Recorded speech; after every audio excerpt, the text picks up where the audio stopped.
Ya, halo teman-teman semuanya. Kembali lagi. Kali ini adalah hari ke-11 saya belajar public speaking. Topik pada video ini adalah berkaitan dengan Perang Dunia Kedua dan salah satu tokoh militer dari negara Jerman. Dan bukan lain adalah Erwin Rommel dengan julukan Desert Fox. Bagaimana kisahnya? Tonton hingga akhir.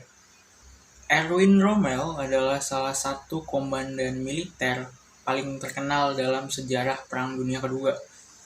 Ia dijuluki The Desert Fox atau rubah gurun karena taktiknya yang kreatif dan efektif dalam perang gurun di Afrika Utara selama Perang Dunia Kedua. Menariknya, Erwin Rommel adalah sosok yang sangat dipuji karena kemampuan militernya, tetapi kehidupannya juga dipenuhi kontroversi karena ia mengabdi kepada rezim Nazi. Nama lengkapnya adalah Erwin Johannes Eugen Rommel. Lahir pada 15 November 1891 di Heidenheim an der Bruns di Jerman.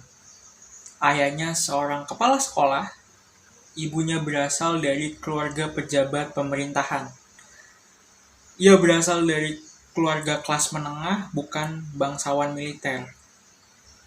Erwin Rommel sebenarnya ingin menjadi seorang insinyur, tetapi akhirnya memilih masuk militer pada usianya yang ke-18 tahun.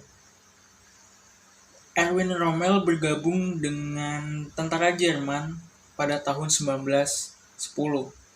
Selama Perang Dunia Pertama, ia terkenal karena sering memimpin di garis depan, berani mengambil keputusan sendiri, alih melakukan serangan mendadak. Di front Italia pada tahun 1917, ia berhasil menangkap ribuan tentara musuh dengan jumlah yang jauh lebih sedikit. Prestasinya ini memperoleh penghargaan militer tertinggi Jerman saat itu, yaitu Pour le Mérite. Sepanjang hidupnya, Erwin Rommel sempat menulis sebuah buku yang bernama Infanteriegriffen. Bukunya tersebut membahas pengalaman tempurnya selama di medan perang, dan buku ini juga disukai oleh Hitler karena menunjukkan pentingnya kepemimpinan langsung di medan perang. Pada awalnya, Erwin Rommel cukup dekat dengan Hitler. Ia pernah menjadi komandan pengawal dari Hitler, namun hubungan mereka drastis menjelang akhir Perang Dunia Kedua. Rommel awalnya mengagumi Hitler sebagai pemimpin yang dianggap mampu mengangkat kembali Jerman setelah kekalahan Perang Dunia Pertama. Namun, seiring perang berlangsung, terutama melihat situasi militer yang memburuk dan banyak keputusan strategis Hitler yang dianggap tidak realistis, Rommel mulai kehilangan kepercayaan kepada Hitler. Dan seberapa hebat Erwin Rommel? Yang pertama adalah ahli perang bergerak. Rommel tidak suka perang statis. Ia lebih memilih bergerak cepat, menyerang sisi musuh, dan mengejutkan lawan. Yang kedua, memimpin dari garis depan. Berbeda dengan jenderal lainnya, Rommel sering naik kendaraan tempur sendiri, berada dekat dengan garis depan, mengamati langsung situasi di lapangan. Hal ini membuat moral pasukannya tinggi. Yang ketiga, sangat kreatif. Misalnya, ketika kekurangan tank, ia memindahkan tank terus-menerus agar tampak lebih banyak. Yang kedua, ia memakai kendaraan palsu. Dan yang ketiga, menggunakan debu gurun untuk menipu musuh. Yang keempat, dihormati oleh lawannya. Bahkan para jenderal Inggris seperti Bernard Montgomery dan Claude Auchinleck mengakui kemampuan Erwin Rommel meskipun mereka adalah lawannya. Kampanye Afrika Utara. Pada tahun 1941, Erwin Rommel dikirim untuk memimpin Afrika Korps. Awalnya Jerman hanya ingin membantu Italia yang terus kalah.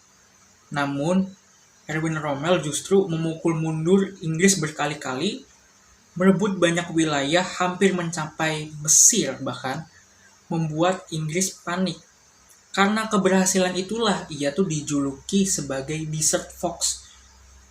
Karena taktiknya dan strateginya yang unggul dibanding lawannya. Walaupun pintar di taktik, namun Erwin Rommel memiliki kelemahan yang membuatnya menghadapi banyak kekalahan. Ada beberapa faktor dia bisa jadi pukul mundur oleh lawannya. Yang pertama, logistik Jerman sangat buruk. Yang kedua, bahan bakar habis karena banyak tank yang menggunakan bahan bakar minyak. Yang ketiga, pasukan sekutu memiliki keunggulan di industri dan supply. Yang keempat, sekutu mulai memecah sandi komunikasi Jerman melalui ultra. Kekalahan besar terjadi pada Second Battle of El Alamein. Ada beberapa pertanyaan yang sempat muncul di publik. Apakah Erwin Rommel seorang Nazi? Faktanya, Erwin Rommel bukanlah anggota dari partai Nazi. Ia tetap menjadi perwira tinggi yang mengabdi kepada negaranya, yaitu negara Jerman di bawah rezim Nazi. Ia memperoleh promosi dan kepercayaan dari Hitler, dan sebagian sejarawan menilai Rommel merupakan seorang prajurit profesional daripada ideolog Nazi. Namun hal ini tidak menghapus fakta bahwa ia berperan penting dalam mesin perang Nazi. Pandangan bahwa Rommel bersih dari rezim Nazi juga telah banyak dikritik oleh penelitian sejarah modern karena dinilai terlalu menyederhanakan hubungan dan perannya. Erwin Rommel sempat dituduh terlibat komplotan membunuh Hitler.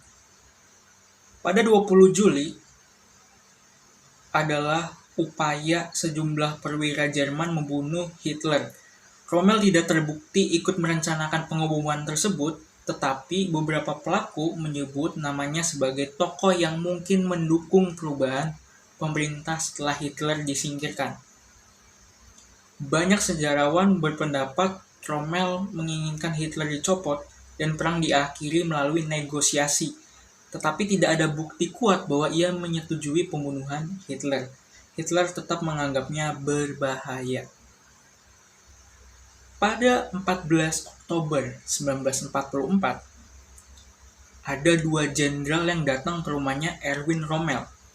Mereka memberikan dua pilihan kepada Erwin Rommel. Yang pertama, diadili karena pengkhianatan yang hampir pasti berujung hukuman mati. Dan yang kedua, bunuh diri menggunakan kapsul cyanida. Rommel memilih bunuh diri agar keluarganya tetap aman dan mendapatkan hak pensiun. Erwin Rommel meninggal pada usianya ke-52 tahun. Pemerintah Nazi mengumumkan bahwa ia meninggal akibat luka perang, sehingga ia dimakamkan dengan penghormatan militer penuh. Kebenaran mengenai bunuh dirinya baru terungkap setelah perang berakhir. Setelah perang, Erwin Rommel menjadi salah satu tokoh militer Jerman yang paling banyak dipelajari.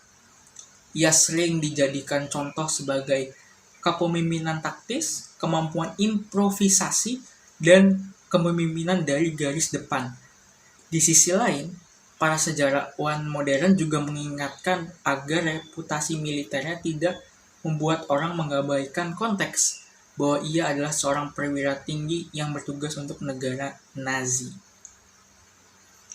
Sekian, terima kasih. Bila ada kritik dan saran, bisa dikasih di kolom komentar. Bye-bye.